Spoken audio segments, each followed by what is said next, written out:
네, 굿모닝. 오늘도 좋은 아침입니다. 오늘 하루도 하나님 가운데서 우리의 삶이 진실하고 지혜로운 삶을 살아갈 수 있도록 우리 모든 성도님과 또 저희를 위하여 기도하는 마음으로 오늘 하루를 열기를 원합니다. 오늘 본문 사무엘하 14장 1절에서 11절의 말씀을 봉독하겠습니다. 사무엘하 14장 1절에서 11절의 말씀입니다.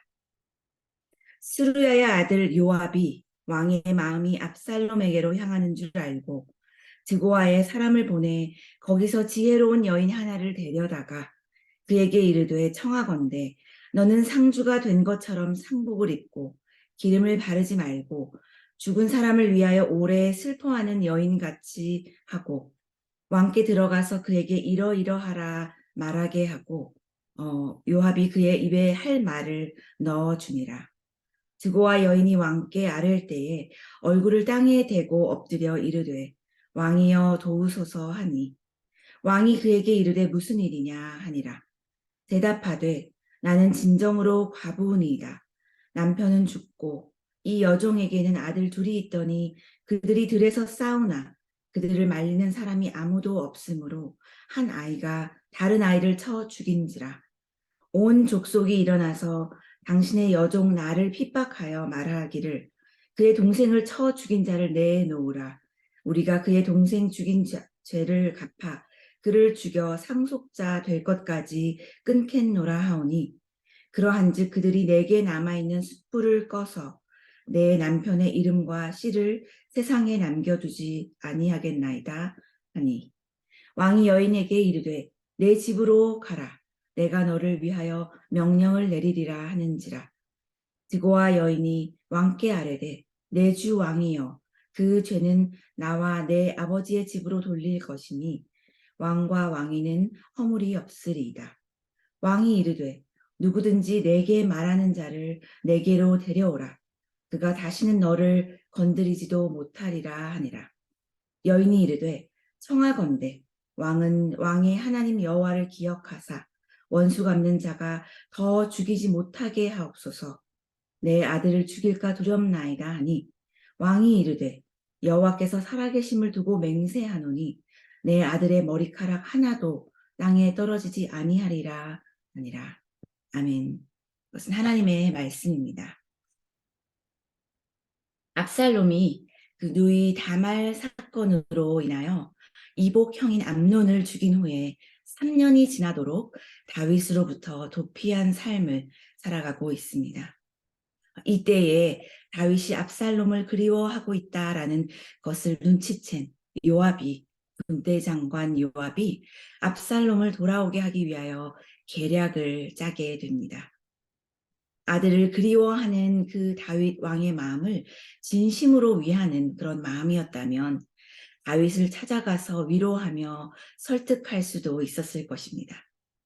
그러나 요압은 순수하지 못한 마음으로 오직 자신의 안위와 이익을 위한 계략을 꾸미려는 그런 생각이 있었기에 다윗 왕 앞에 오늘 지혜로운 여인이라 하는 자를 불러들이는 것을 볼 수 있습니다. 드고아라는 곳에서 데려온 이 여인은 이름은 알 수 없지만 출신 지역을 명시하는 것으로 보아 아무 곳에서나 데려온 것이 아니라 나름 사람을 보내어 선별해 왔다 하는 그런 느낌을 주고 있습니다. 그러나 이 여인이 지혜로운 여인이라는 수식어를 가지고 있기는 하지만 자신의 지혜를 사용하여 특별한 임무를 수행하는 그러한 여인으로 보이지는 않습니다. 이 여인의 행동이나 말에서는 스스로의 그런 지혜로움을 발견할 기회는 없습니다. 단지 요압의 그 목적을 이루기 위하여, 요압의 숨은 계략을 이루기 위하여 동조하고 있는 이 여인을 보면 지혜로운 여인이라기보다는 간교한 여인이라고 하는 것이 원어적인 의미로도 더 적절한 해석이 아닐까 생각됩니다. 그러니 이 간교한 여인은 한 나라의 왕인 다윗 왕 앞에서도 그저 요압이 시키는 대로 자신의 그 신분을 위장하고 또 요압이 시키는 대로 겉모양을 분장하고 요압이 시키는 대로 연기할 수 있었던 그런 여인이었던 것입니다. 요압의 그 짜여진 지시사항을 다윗에게 그대로 행할 목적으로 불러들인 그런 여인에 지나지 않았던 것입니다. 이 여인은 요압의 말대로 다윗 왕 앞에 도움을 요청하며 나아갑니다. 4절 말씀에 드고아 여인이 왕께 아랠 때에 얼굴을 땅에 대고 엎드려 이르되 왕이여 도우소서 하고 말하면서 얼굴을 땅에 대고 그런 엎드리는 모습에서 왕 앞에 존경과 겸손의 모양을 취하고 있기는 하지만 요압이 지시한 대로 거짓 이야기를 고하기 시작합니다. 다윗이 무슨 일이냐 하고 물으니 자신의 신분으로 말할 것 같으면 나는 진정으로 과부니이다. 남편은 죽고 라고 말하면서 자신을 남편이 없는 과부로 소개하고 있습니다. 고대 사회에서 가장 불쌍하고 또 다른 사람의 그 손길, 도움의 손길 없이는 살아갈 수 없는, 살아가기 힘든 그러한 신분인 과부로서 자신을 소개하면서 왕 앞으로 나아가는 것입니다. 그리고 그러한 신분에 처한 자로서 또 자신이 겪은 더 힘든 사건이 있음을 말하고 있는데 그 사건을 해결해 달라는 그런 간청을 올리고 있는 것입니다. 이 여인은 한 아들을 잃는 그런 사건이 있었다는 것입니다. 6절 말씀을 보면 이 여종에게 아들 둘이 있더니 그들이 들에서 싸우나 그들을 말리는 사람이 아무도 없으므로 한 아이가 다른 아이를 쳐 죽였다라고 기록되어 있습니다. 형제 둘이 싸워 하나를 죽이는 일이 일어났는데 아무도 중재하지 않고 말리지도 않아서 한 아들이 목숨을 잃는 그런 비극이 일어났다 하는 것입니다. 자신은 이렇게 아들을 잃은 슬픔에 빠져 있는데 오히려 온 족속들이 일어나서는 이런 일은 있을 수 없다 하면서 아들을 죽인 형마저도 내어놓으라. 아우를 죽인 그 형마저 죽이려고 형을 내놓으라고 한다는 것입니다. 족속들이 그 동생의 억울함을 갚아주겠다고 동생을 죽인 죄를 갚아주겠다고 하면서 그 형은 이제 이 집안의 상속자가 될 자격이 없다 하면서 이 세상에서 그런 아들은 남편의 그 대를 이어가지 못하게 하겠다고 이 여인을 협박하고 있다는 것입니다. 7절 하반부에서 그러한즉 그들이 내게 남아있는 숯불을 꺼서 내 남편의 이름과 씨를 세상에 남겨두지 아니하겠나이다 하고 말하고 있는데 여기서 숯불이라는 말은 가문을 이어갈 아들을 비유한 말이고 숯불을 끈다는 것은 그 가문에 속한 기업을 잃게 한다는 의미로서 고대 시대에서는 한 집안이 몰락하는 그런 가장 큰 불행으로 간주되는 그러한 일이라는 것입니다. 이 여인은 온전히 그 피해자로서의 그 연기를 하고 있습니다. 과부의 또 아들을 잃은 여인의 남은 한 아들마저도 사람들에게 빼앗겨 모든 것을 다 잃어버리게 될 아주 불쌍한 여인이라는 그런 행세입니다. 그러나 하나 남은 아들마저도 잃지 않도록 사람들이 이 아들을 죽이지 않도록 도와달라 하는 그런 간청을 다윗 왕 앞에서 하고 있습니다. 이렇게 꾸며낸 이야기를 왜 다윗 왕 앞에서 와서 하는 것입니까? 요압이 할 말을 이 여인의 입에 넣어 주었기 때문이라고 기록하고 있습니다. 마치 이 여인이 아들 잃은 고통을 다윗이 암논을 잃은 상황에 빗대어 요압이 지어낸 이야기입니다. 다윗의 아들 압살롬이 분노함으로 그의 형제 암논을 죽이지 않았습니까? 이 과부 또한 다윗과 같이 한 아들을 잃은 그런 신세가 되었다 하는 것인데 사람들이 와서 동생을 죽인 아들을 내어달라고 해도 절대 내어주지 못하도록, 죽이지 못하도록 막아달라는 것입니다.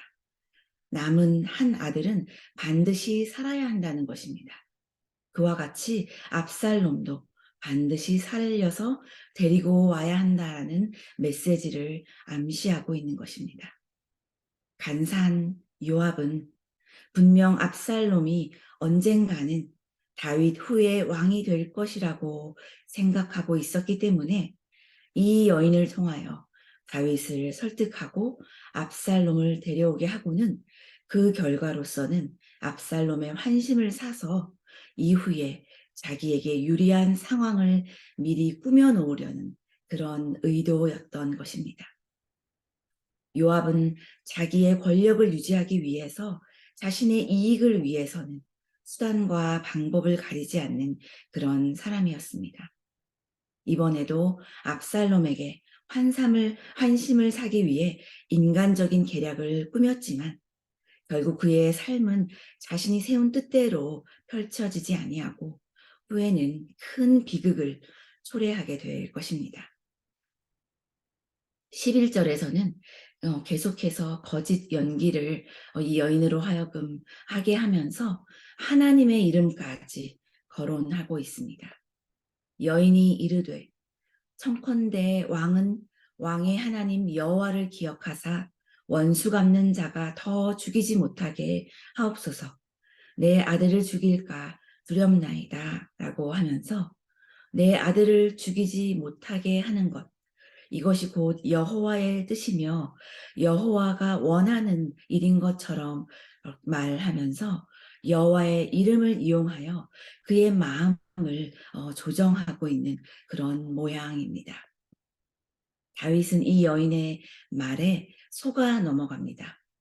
그리고 여호와께서 살아계심을 두고 맹세하노니 내 아들의 머리카락 하나도 땅에 떨어지지 아니하리라 하는 그런 약속을 받아내게 합니다. 다윗은 감정에 호소하는 이 여인에게 공평한 판단을 내리기보다는 감정적으로 행하는 모습으로 후에는 다윗 또한 결국 요압으로 인하여서 또 압살롬으로 인하여서 큰 공경에 빠지게 될 것을 알고 있습니다. 네, 다윗에게는 가장 가까운 측근이었던 군대 장관 요압. 이 요압은 자신의 이익을 위하여서 하나님의 이름을 이용하는 모습을 드러냅니다. 그리고 요압은 자신의 이익을 위하여서 임의대로 사람을 이용하는 모습도 보여주고 있습니다. 이스라엘이라는 이 나라가 하나님이 세워가시는 나라인데 하나님의 뜻을 분별하려고 하지도 않고 또 하나님이 세워두신 선지자들을 찾아 분별하지도 않으면서 스스로 자신의 그 입신 양명을 위해 두려움 없이 이런 거짓된 상황을 꾸며내고 있는 것입니다. 요압은 하나님의 뜻에 귀 기울이지 않고 자신의 이익에만 기울이면서 그의 이러한 행한 행동들은 결코 선한 결과를 가져오지 못할 것입니다. 또 요압은 다윗의 그 측근으로서 다윗 왕의 마음을 아는 것 같았지만 오히려 그 왕의 마음을 이용했던 그러한 사람입니다. 왕을 위하여 압살롬을 불러들인 것이 아니라 자신을 위하여 왕이 될 것 같은 압살롬을 불러들이고자 한 것입니다. 그러나 요압이 크게 착각하고 있는 것이 있습니다. 하나님은 이미 하나님의 그 계획이 있으시고 압살롬이 아니라 분명히 밧세바와 다윗 사이에서 난 아들 솔로몬으로 다윗의 가문을 이어갈 것을 약속하셨기 때문입니다. 우리가 주님의 뜻을 분별한다고 하면서도 하나님의 그 순종하는 모양만을 흉내내고 우리의 마음을 속여 행한다면 하나님의 이름을 나를 위한 그런 목적, 나를 위한 도구로 이용하는 그런 요압과 같은 참남한 죄를 짓게 되는 것입니다. 나의 마음을 살펴야 할 것입니다. 우리의 삶 속에서 주님의 뜻이 무엇인지를 물어야 할 것입니다. 그리고 응답해 주시는 그 주님의 음성에 귀 기울여야 할 것입니다. 자기의 신념, 자기의 확신이 아니라 하나님의 계획과 하나님의 뜻에 귀 기울이는 우리가 되어야 할 것입니다. 사람은 잠시 속일 수 있을지 몰라도 하나님은 속일 수 없습니다. 모든 것을 꿰뚫어 보시는 하나님의 눈을 피할 수 있는 사람은 아무도 없기 때문입니다. 인간이 만들어낸 그런 어리석은 계획은 당장은 이익을 줄 것 같지만 그 결과는 돌이킬 수 없는 더 큰 고통과 어려움을 줄 것입니다. 오늘 우리는 어떠한 지혜를 가지고 살 것인가 생각해 보아야 할 것입니다. 아, 요압과 같은 그런 간사한 마음을 가지고 살 것인가? 아니면 또 이 여인과 같이 그 거짓을 행하는 그런 마음과 함께하며 살 것인가 생각해 보아야 할 것입니다. 오늘도 우리는 오직 하나님의 뜻을 묻고 분별하면서 또 하나님의 뜻을 알아가면서 하나님께 하나님께서 오직 그 선한 뜻을 우리의 삶 가운데 펼쳐내실 수 있도록 그의 뜻을 분별하며 순종하는 그런 하루의 삶이 되기를 간절히 소망합니다. 기도하겠습니다. 하나님 아버지, 우리의 마음은 때때로 잘못된 판단을 범할 때가 많이 있습니다. 우리의 이기심이 하나님의 뜻을 앞설 때에 우리는 나의 유익을 위하여 경솔한 판단을 하게 됩니다. 우리가 우리의 감정이나 인정에 휩쓸리지 않고 하나님의 뜻을 분별하는 성숙한 믿음의 자녀들이 되게 하여 주시옵소서. 그리고 하나님이 기뻐하시는 뜻을 행하며 살아가는 믿음의 자녀들이 될 수 있도록 우리를 인도하여 주시옵소서. 예수님의 이름으로 기도합니다. 아멘. 네, 기도의 제목을 나누겠습니다. 오늘 말씀을 생각하며 각자의 마음에 주시는 그런 하나님의 마음을 위하여 기도하기를 원합니다. 다음 세대 드림키즈 미니스트리에서 여름 사역을 준비하고 있습니다. 여름 성경학교와 또 드림키즈 썸머 캠프를 준비 중인데 하나님께서 온전히 인도하여 주시기를 위하여 기도해 주시고 또 교사와 주방 봉사자와 많은 유스 발렌티어가 자원하여 이 여름 사역을 잘 감당할 수 있도록 잘 진행할 수 있도록 위하여 기도해 주시기를 원합니다. 내일은 Arise 금요 찬양 기도회가 있습니다. 많은 성도님들이 나와서 찬양으로 기도로 하나님께 예배를 드리는 귀한 시간이 될 수 있도록 위하여 기도해 주시기를 원합니다. 마지막으로 육신의 회복과 치유를 위해 간구하는 기도를 하기를 원합니다. 또한 자녀를 위하여 눈물로 간구하는 기도를 위하여 중보하기를 원하고 또 여러 가지 말할 수 없는 형편으로 간절히 구하는 기도 위에 하나님의 응답이 이루어지도록 합심하여 기도해 주시기를 원합니다. 이 기도 제목들을 위하여 다 함께 기도하시며 일상의 삶으로 나아가시겠습니다.